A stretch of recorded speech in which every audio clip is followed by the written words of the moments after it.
Muhammadin Mustafa Rasulullah sallallahu alaihi wasallam. Al-Fatihah. A'udzu billahi minasyaitonir rajim. Bismillahirrahmanirrahim. Alhamdulillahi rabbil alamin. Ar-Rahmanir Rahim. Maliki yaumiddin. Iyyaka na'budu wa iyyaka nasta'in.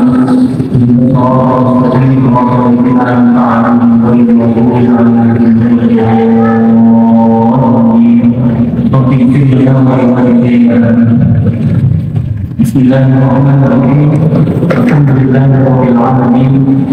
Wassalatu wassalamu ala asyrofil anbiya'i wal mursalin wa ala alihi wa sahbihi ajma'in. Rabbi yassir wa la tu'assir wa ta'in bil khair wa ishrah li sadri wa yassir li amri wa hlul 'uqdatam min lisani yafqahu qawli. Qalu subhanaka la ilma lana illa ma 'allamtana innaka antal 'alimul hakim. قال المصنف رحمه الله تعالى وأعلمنا به وببركة علومه في الدارين. Sekalian yang saya hormati dan saya muliakan dan mudah-mudahan selalu dimuliakan oleh Allah Subhanahu wa taala. Alhamdulillah pada kesempatan malam hari ini kita masih diberikan banyak nikmat oleh Allah Subhanahu wa taala sehingga kita masih bisa melaksanakan kewajiban kita sholat maghrib berjamaah. Mudah-mudahan seluruh rangkaian ibadah kita diterima oleh Allah Subhanahu wa taala. Kita lanjutkan bacaan kita masih dalam pembahasan bab-bab awal dari kitab Nihayatul Zaid, pembahasan tentang fikih sampai kepada pembahasan wa min adabi qadil hajati ay yuqaddima yasarahu fi bukhuri mahalli qadil hajat. Di yang lalu kita sudah bicara tentang bagaimana istinjanya. Dan ini di dalam pembahasan selanjutnya Tuan Musafir menyebutkan tentang ajar. Kita bicara tentang kehidupan kita sehari-hari, syariat yang kita jalani berkenaan dengan mulai dari tohara, ya sholat, puasa dan semuanya. Ketika memenuhi syarat dalam hukum itu jadi selesai, cukup memenuhi. Tapi di dalam Islam jangan lupa juga kita ada yang namanya adab. Ya, ada kesempurnaan daripada ibadah yang kita laksanakan. Salah satunya ada berkenaan dengan adab. Ya, kadang-kadang banyak juga yang orang hindari tentang perkara adab, urusan adab. Begini contohnya deh. Orang sholat, ketika sholat itu syarat sah sholat adalah satu Allah, nutup Allah. Orang ketika sholat memenuhi syarat dan hukumnya, dan salah satu syaratnya itu adalah satu Allah, nutup Allah. Jadi ketika Allah yang tertutup, dia melaksanakan sholat, maka sah sholatnya karena memenuhi daripada salah satu syarat yang ada di dalam sholat kita. Cuma saya ingat nih, orang dulu, saya ingat waktu masih saya kecil, ada orang-orang dulu ketika sholat itu, misalkan dia habis selesai mengerjakan sesuatu, lalu dia sholat serempet, ya serempetnya di atas rusak. Sholat aja kalau pakai baju. Kalau kata orang Cina dia mengerti, sudah baju. Auratnya tertutup, ya auratnya tertutup. Karena orang itu kan auratnya baik nasur roti antara pusat sama lutut tertutup ya. Jadi pakai sarungnya ada ke atas sedikit gitu ya. Pusatnya tertutup, lututnya juga tertutup. Nah ini di atasnya timbang disampilin dia habis mandi kan, ya timbang disampilin sholat. Ya saya waktu masih saya kecil gitu saya sering lihat orang sholat begitu. Lalu saya tanya, nanya yang membawa itu kalau orang sembahyang begitu gimana kira-kira? Sah? Kenapa sah? Ya karena bicara syaratnya sudah terpenuhi. Yang salah satunya adalah orang sholat ketika dia satrul menutup mulutnya ya jadi sholatnya itu sah. Tapi kok itu ada bagian yang terbuka dari anggota tubuhnya, itu lagi. Jadi kalau ketika dia sholat begitu ya cuman dari segi adab ada yang kurang gitu ya. Jadi ketika dari segi adab ada yang kurang maka tidak sempurna, ada kurang sempurna dari pelaksanaan sholatnya. Inokan ya, yang kondangan bingo gitu. Tapi kalau bukan sholat model begitu berarti ada adab yang kurang. Nah ini dalam perkara agama ketika ibadah-ibadah yang diatur bagaimana harus adanya syarat, adanya rukun agar sempurna.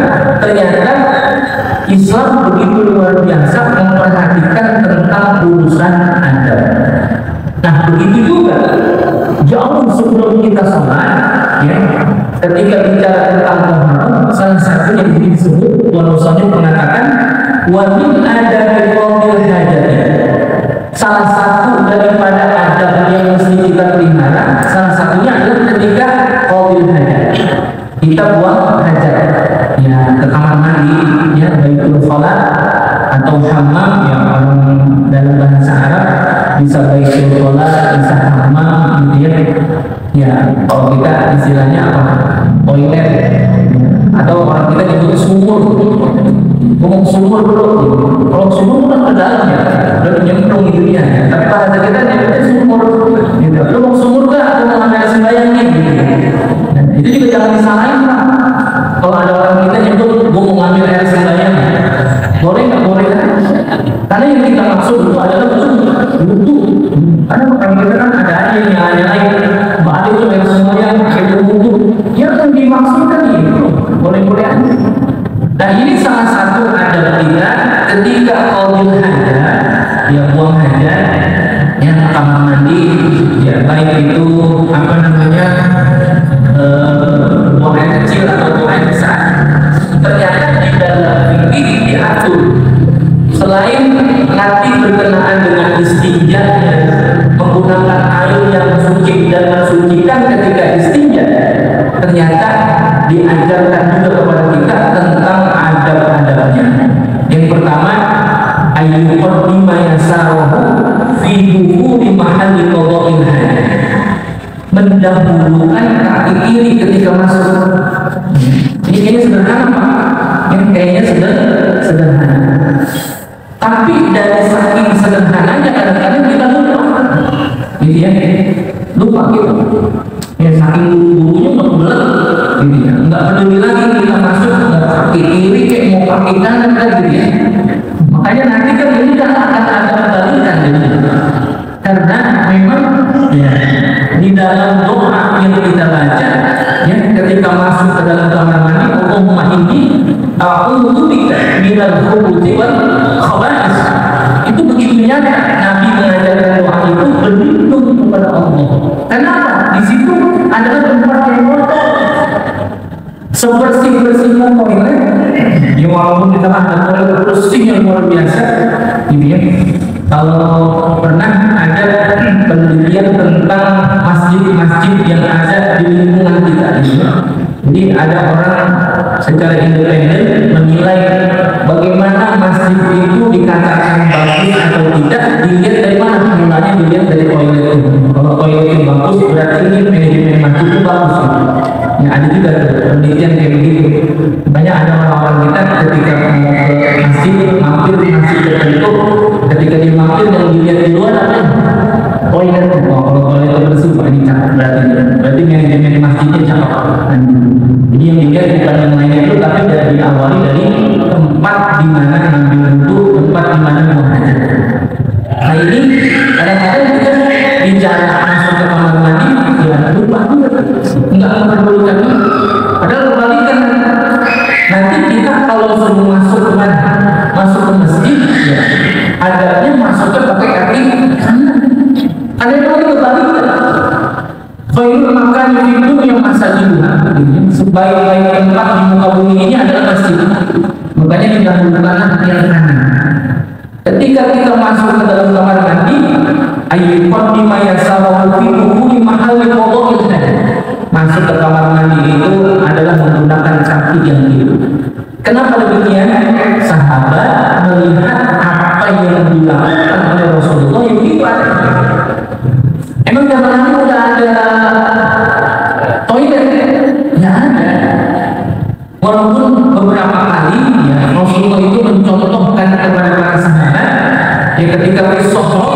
Ya kan Nabi seringkali melakukan perjalanan bersama-sama dengan para sahabat, perang sama sahabat. Gimana kisah? Ketika kisah Nabi itu mau hajat, ya Nabi itu akan menjauh dari sahabat, gitu ya. Walaupun bukan di tempat khusus. Makanya nanti kita dibolehkan juga ketika tidak ada tempat khusus untuk qadil hajat, kita boleh di tempat tertentu dengan syarat tempat itu jauh dari keramaian, jauh. Makanya Nabi pernah minta izin kepada para sahabat ketika Nabi mau buang hajat, minta izin kepada sahabat ingin buang hajat. Makanya Nabi menjauh dari tenda di mana tempat sahabat dan Nabi itu Nabi menjauh. Nah ini ternyata dalam riwayat ada sahabat Nabi yang iseng, bukan iseng sih itu. Sahabat itu pengen tahu Nabi begitu mulianya, Nabi begitu maksumnya dipelihara oleh Allah Subhanahu Wa Taala. Ada beberapa sahabat Nabi yang pengen tahu Nabi kalau buang hajat itu kayak apa sih? Ya, karena Nabi itu kan basyarun, la al-basyar. Nabi itu adalah manusia, tapi tidak seperti manusia biasa. Jadi ada beberapa sahabat yang ketika tahu Nabi itu mau buang hajat, ini ada sahabat yang mengikuti, bukan ngikut, bukan, tapi dari kejauhan saja. Cuma ditanyain doang gimana sahabat melihat Nabi itu buang hajatnya lingkungan mana. Ya pernah nih, ada riwayat yang menyebutkan ada sahabat-sahabat Nabi yang pengen tahu itu kalau Nabi itu buang hajatnya seperti apa. Makanya nanti Syekh Nawawi juga menyebutkan pada Mawaqil Rububiyah, Nabi itu jangankan, mohon maaf, bicara tentang buang hajat hadas besar, hadas kecilnya saja disebutkan sama Syekh Nawawi Al-Badai dalam Mawaqil Rububiyah, wala yura atharu qawli minhu fi anan. Tidak pernah terlihat bekas-bekas daripada Nabi itu kencing. Ketika Nabi kencing itu di mana? Di sohor, di luar, bukan di tempat di toilet itu kan. Jadi Nabi waktu perang, ya Nabi minta izin kepada sahabat untuk pergi menjauh. Lalu Nabi itu apa? Mungkin manusia biasa. Nabi apa? Bau, kencing. Tapi di sana disebutkan wala yura athar qawli minhu. Tidak pernah terlihat di muka bumi ini bekas-bekas kencingnya Nabi. Beda kita ya. Kita nggak terlihat kencingnya, kan nggak terlihat, cuma baunya ketinggalan. Nah itu Nabi ketika buang hajat, ternyata ada sahabat Nabi yang nandai dari kejauhan di lingkungan Nabi buang hajatnya di sana. Akhirnya pas ketika Nabi kembali, Nabi belum masuk ke tenda, ini sahabat Nabi lari ke tempat di mana Rasulullah itu belum. Dilihat di sana nggak ada bekas-bekasnya, juga baunya nggak ada, bekas-bekasnya nggak ada. Nah dalam riwayat Nabi itu kalau kencing, kalau buang air besar itu bumi diperintahkan oleh Allah Subhanahu Wa Taala langsung ditelan oleh bumi rapi rata, tidak ada bekasnya. Untuk apa? Untuk memaksudkan Nabi kita Muhammad Sallallahu Alaihi Wasallam dijaga. Khawatir, ya. Andai kata misalkan ada bekas-bekas buang airnya Nabi terlihat atau sisanya ada apa ya? Ada baunya. Nanti ada apa? Nabi hilang maksudnya. Karena akan ada apa? Nabi buangnya, tapi kencingnya bau amat. Maksudnya akan hilang. Dan juga khawatir ternyata bisa jadi bekas-bekas air kencingnya Nabi, bekas buang air besar Nabi itu akan diambil oleh para sahabat. Kenapa? Yang keluar dari Nabi itu semuanya mulia, kan? Karena ada sahabat Nabi dalam riwayat yang mulia apa? Keringatnya Nabi. Keringatnya Nabi itu kemudian dijadikan apa? Yang wangi. Kenapa? Keringat Nabi itu bau kasturi. Ya makanya ketika Nabi itu buang air ditelan. Khawatir kalau misalkan itu ada, sisanya ada. Lalu sekarang itu jadi fosil, bisa dikumpulin sama orang Indonesia, diketrikin, digosok jadi apa? Jadi batu. Makanya begitu luar biasanya Nabi maksum segala-galanya, semua yang ada pada diri Nabi, yang keluar dari Nabi semuanya maksum, terpelihara. Nah itu Nabi, kenapa di sini disebutkan ayat 5 yang sama, mendahulukan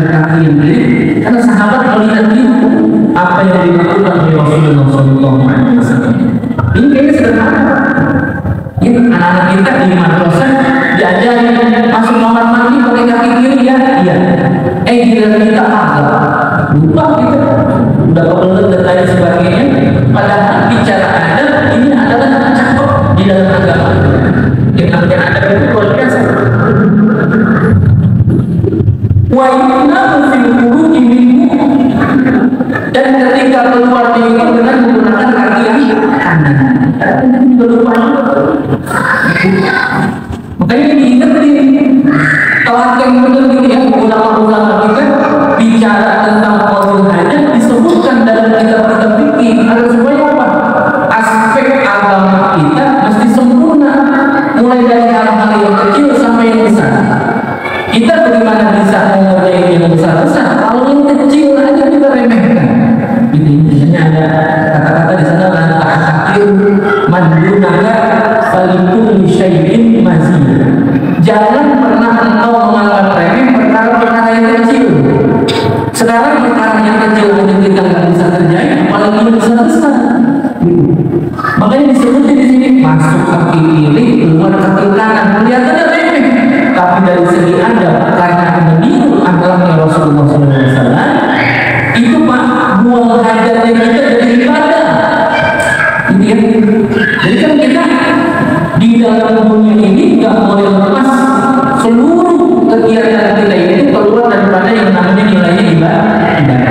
Wa ma khalaqtul jinna wal insa illa liya'budun. Ibadah semuanya ibadah itu bukan hanya sholat, bukan hanya puasa, mandi, bukan. Ibadah itu adalah seluruh aspek kegiatan kita yang betul-betul mengikuti apa yang diajarkan oleh Nabi kita Muhammad SAW. Nah kita kencingnya jadi ibadah.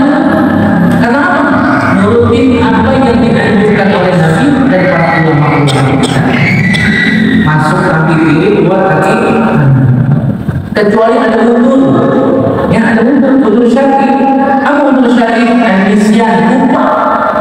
Ya, nisyan itu kan bagian daripada udur syar'i. Orang lupa kemudian lain. Tapi kalau dibangun setiap hari lupa, gimana? Lupa ingatan yang kembali terjadi. Mereka mesti dijaga. Lalu wa ayyatan daya sawa fil durus min qada'il hajat. Jadi kita kalau buang hajatnya jongkok itu ayyatan daya sawa lebih menekankan memberatkan berat badan kita itu kepada kaki kiri. Jadi Pak, mohon maaf, jadi kalau jongkok begitu jangan di berat badannya itu dua-duanya bertumpu kepada kedua kaki. Ternyata Nabi mengajarkan ayyatan daya sawa fil durus itu diqada'il hajat, beratkan kepada posisi kiri. Ada supaya apa? Ada tekanan Pak di sini. Itu Nabi luar biasa, jauh sebelumnya ditemukan ilmu biologi tentang bagaimana anatomi tubuh manusia. Nabi udah ngajarin juga, gitu ya. Bagaimana kesempurnaan orang buang hajat. Kenapa sekarang ada orang yang punya penyakit pencernaan tidak sempurna, bahkan air kencingnya keluar juga tidak sempurna, menyisakan air kencing sehingga air kencingnya itu mengkristal, keluar jadi kencing batu dan lain sebagainya. Islam sebelum ditemukan teori kesehatan jauh lebih dulu mengajarkan ketika dia buang air, beratkan posisi ya badan kita itu kemana? An-yasari. Karena dengan begitu sempurna, gitu ya. Hikmahnya Nabi mengajarkan demikian, keluar ya apa yang keluar dari badan kita ketika kita buang hajat itu akan keluar dengan sempurna. Ternyata itu oleh ahli-ahli kesehatan. Kenapa sih pola hidup Nabi kayak begitu modelnya, sampai banyak disebutkan kalau ketika buang air posisinya diberatkan kiri, diteliti ternyata benar. Dengan demikian keluar apa yang keluar dari kita itu lebih sempurna. Wa ayyahu ada hanin nasi wa la fi qaliqin nas. Nah ini ada juga. Biasanya kita ya kalau kencingnya atau buang hajatnya di tempat yang sudah terbentuk di toilet itu nggak masalah. Tapi dalam hal ini disebutkan wa ayyahu ada hanin nas. Kalau bisa jauh dari keramaian. Misalkan kita kalau kencingnya atau buang airnya itu bukan di toilet, ya di sohrok, di tempat terbuka. Kalau bisa ngapain menjauh ya dari banyak orang. Wala fi qaliqin nas, dan juga bukan tempat di mana orang pada lalu-lalang.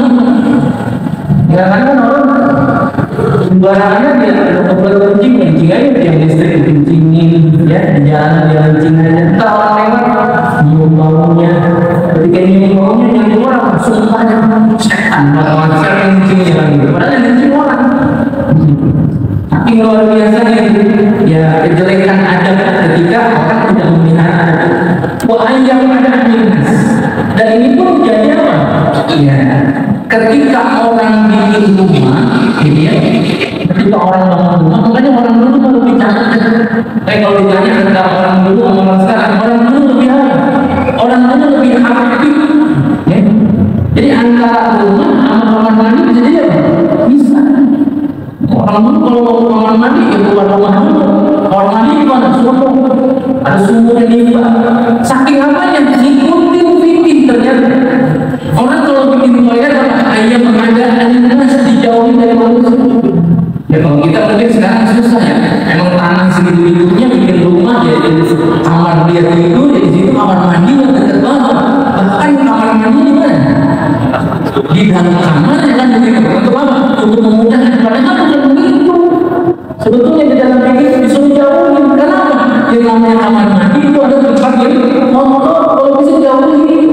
Kalau kita kan sekarang pengen enak ya gampang nih. Kamar mandi. Bahkan kalau ada tempat ya nyewa bilik misalnya gitu. Kamar mandi di mana? Kamar mandi harus keluar jauh, jangan jauh. Kalau bisa ada kamar mandi yang jauh dan gampang.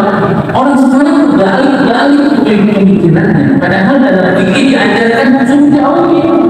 Emang itu tempatnya setan, tempatnya kotor, tempat untuk buang air. Di sini adanya ayam ada anas jauh. Mungkin kalau kita udah susah kali ya, memang serba di tanah segitu-gitunya kita bikin di rumah, ya kita mau bikin kamar mandi di luar agak jauh dari rumah, di latar sekolah. Itu diomelin orang kita. Ya, tapi bagaimana kata ini? Ya kita sudah berikhtiar, namanya sudah berusaha, ya untuk mengusahakan tempat kita buang hajat itu dijauhnya dari tempat. Ya mohon maaf ya kadang-kadang kita di situ kamar kita, ya di situ tempat kita makan, ya di situ kamar mandi ya. Makanya Islam mengajarnya ayam ada anas itu luar biasa, hikmahnya banyak sekali. Gitu ya. Ya tapi kalau emang nggak bisa juga diusahakan untuk bisa menjauh, ya udah jangan ada di situ, tapi jaga kebersihannya. Gitu ya. Bahkan kita jadi feel kadang-kadang kita nggak terlalu dekat sama kamar mandi, dan kita mau makan mau apa, baunya nggak sedap, kan jadi kagak enak, hilang selera makan kita dan sebagainya. Islam jauh sebelumnya udah ngajarin itu, ternyata hebat ini. Ayam ada anas. Gitu ya. Walakin walikin nas, jangan tempat orang lalu-lalang, gitu. Jangan sampai ya, orang terganggu dengan itu. Nggak ada orang sembarangan gitu, malah lagi sengaja gitu. Dan pernah di daerah itu terjadi keributan yang luar biasa. Yang kenapa? Yang satu tadi itu anak muda pada nongkrongnya itu tadi itu orang yang kalau misalnya lalu itu dia pada nongkrong ya mungkin karena ya itu anak nongkrongan pengen kencing, kalau mau kemana kamar mandi jauh akhirnya dikencing. Ternyata di rumahnya ada CCTV. Ternyata kalau kamu pagi saya buka ini mau kencing, ternyata dia nih. Akhirnya apa? Yang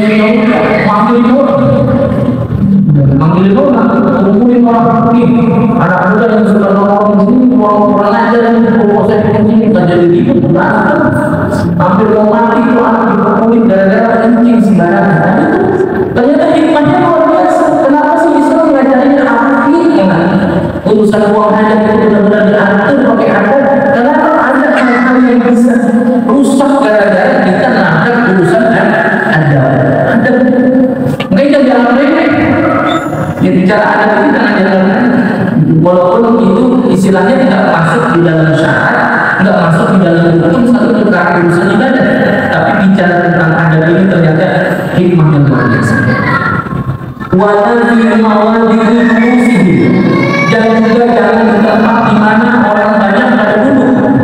Ya, misalkan duduknya di pos ronda, di tempat orang pada kumpul, ya banyak orang pada masyarakat pada bikin acara di situ, dia kencing atau menghajat di situ, tidak.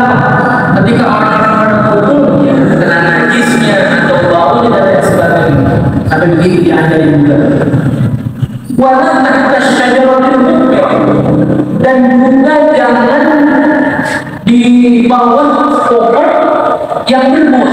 Jadi ada yang pohon yang berbuah, sekalipun pohon itu lagi berbuah, lagi musim kita kencing di pohon rambutan dan tetap musim rambutan lagi nggak berbuah, tetap merusak adatnya.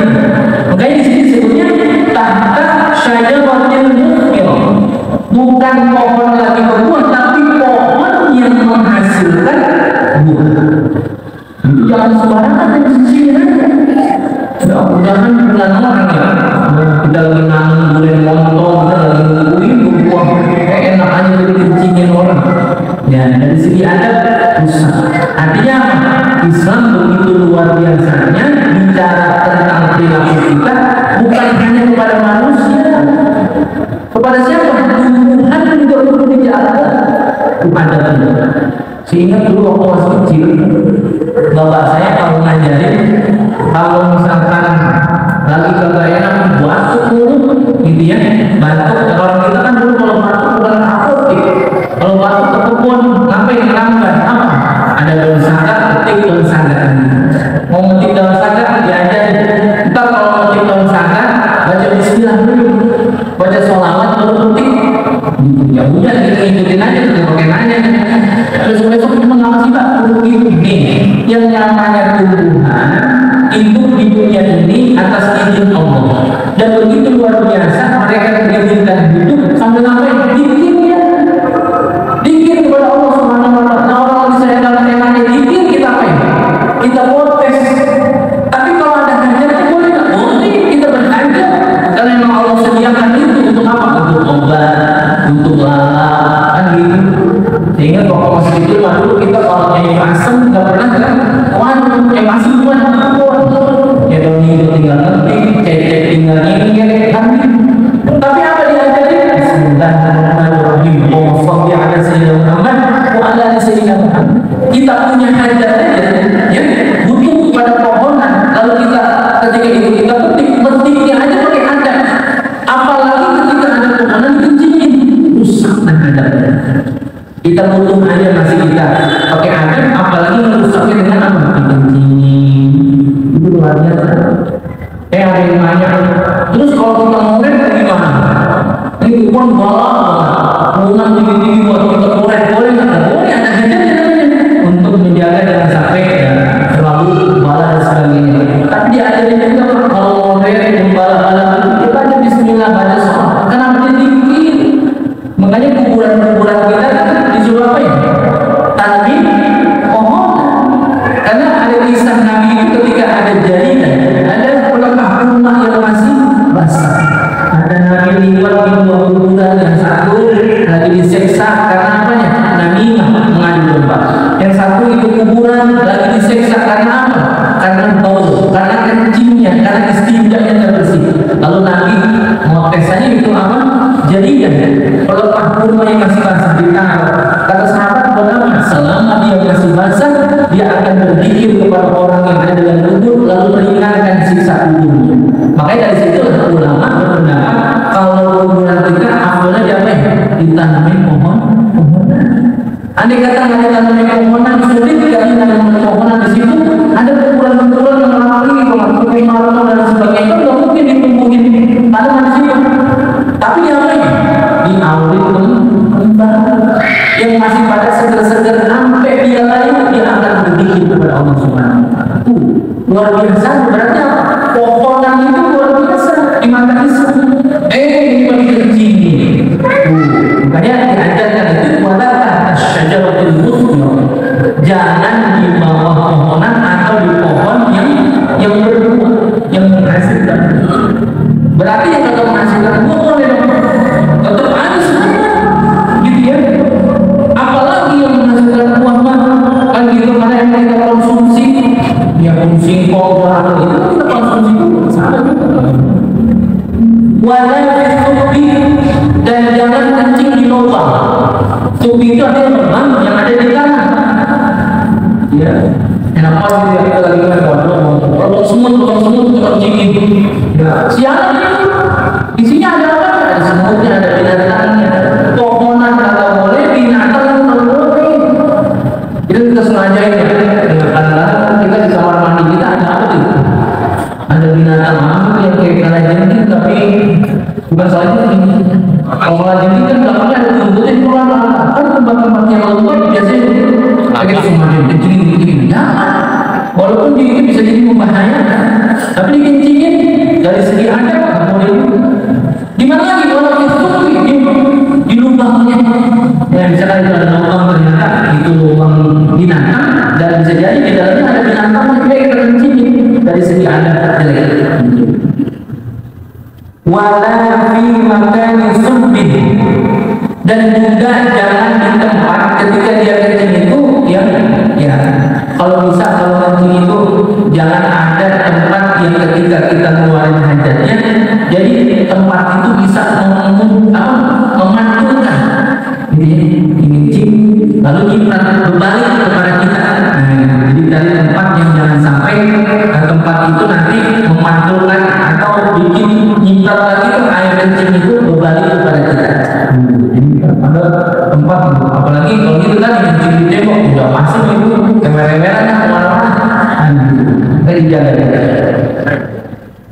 Wa anna yakuna qa'iman. Dari segi adab ini, kalau bisa jangan sambil berdiri. Walaupun nanti ada riwayat tadi, ada sahabat Nabi yang kencing sambil berdiri, gitu ya. Nah, walaupun dari segi riwayat hadisnya memang banyak, ada yang mengatakan boleh, tapi ada juga yang mengatakan makruh. Tapi keafdalannya adalah duduk atau jongkok. Ya, jadi kalau ada orang kencing berdiri juga jangan dibolehin juga, karena ada riwayatnya juga orang masih boleh juga. Tapi afdalnya gitu ya. Dan ternyata dalam ilmu kesehatan itu diteliti orang yang kencing jongkok sama diri jauh lebih sehat orang yang kencing jongkok. Ya udah orang perempuan jangan pernah kencing berdiri, jangan. Karena kita masih bisa ya kencing sambil berdiri gitu. Tapi nanti dalam ilmu mustalahul hadis ya tentang istilah-istilah hadis itu ada yang sahih ya, ada yang hasan sahih, ada yang hasan, ada yang dhaif gitu ya, banyak itu hadis. Ternyata ada satu riwayat gini, ada sahabat Nabi yang meriwayatkan hadis dari Nabi kita Muhammad SAW. Dia dapat hadisnya dari Rasulullah.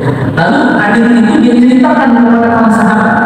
Lalu sahabat meyakini hadis itu kesahihannya datang dari Rasulullah SAW. Tapi satu hari sahabat yang mendapatkan hadis dari Rasulullah ini terlihat oleh sahabat yang lain lagi kencingnya sampai berdiri. Ini dalam riwayat hadis itu turun derajatnya, yang tadinya sahih jadi dhaif. Nah, kenapa? Para sahabat berpendapat mana mungkin dia mendapatkan hadis dari Rasulullah, mendapatkan sesuatu dari Rasulullah itu adalah sesuatu yang benar kalau dia sendiri belum bisa meniru apa yang dilakukan oleh Rasulullah. Makanya para perawi hadis itu luar biasa. Bukan hanya dia mendapatkan hadis dari Rasulullah, tapi seluruh aspek kehidupannya meniru akhlak Rasulullah. Bayangin gara-gara kencing berdiri, satu hadis yang tadinya sahih turun derajatnya jadi dhaif. Karena saking apanya? Saking luar biasanya diajarkan oleh Nabi kita Muhammad SAW kalau kencing itu jongkok atau duduk. Tapi kadang-kadang kan fasilitas yang bikin kita berdiri ya mungkin kalau di tempat mana di rumah ya kadang-kadang kita bisa jadi tempat ada urinoi gitu ya yang apa berdiri gitu ya, di bandara bagaimana gitu, di mall, di hotel kita mau kencing ya, toilet yang jongkok yang ditutup ternyata penuh, dalam kita udah sebelumnya ternyata ada urinoi di tempat kencing itu yang berdiri. Apakah kita kencing juga? Kencing gitu ya. Tapi kalau misalkan masih bisa untuk jongkok lebih afdal jongkok dibandingkan dengan berdiri. Ini diteliti Pak, ternyata orang yang kencing berdiri udah selesai nih, udah cebok, udah istinja, udah pakai celana, banyak yang mengaku rasa-rasanya kok ada yang keluar lagi ya, sedikit dan gitu. Dalam bikin gimana? Nangis. Makanya ini hikmahnya luar biasa, sama seorang kencing jongkok dan membelakangkan berat badannya itu kepada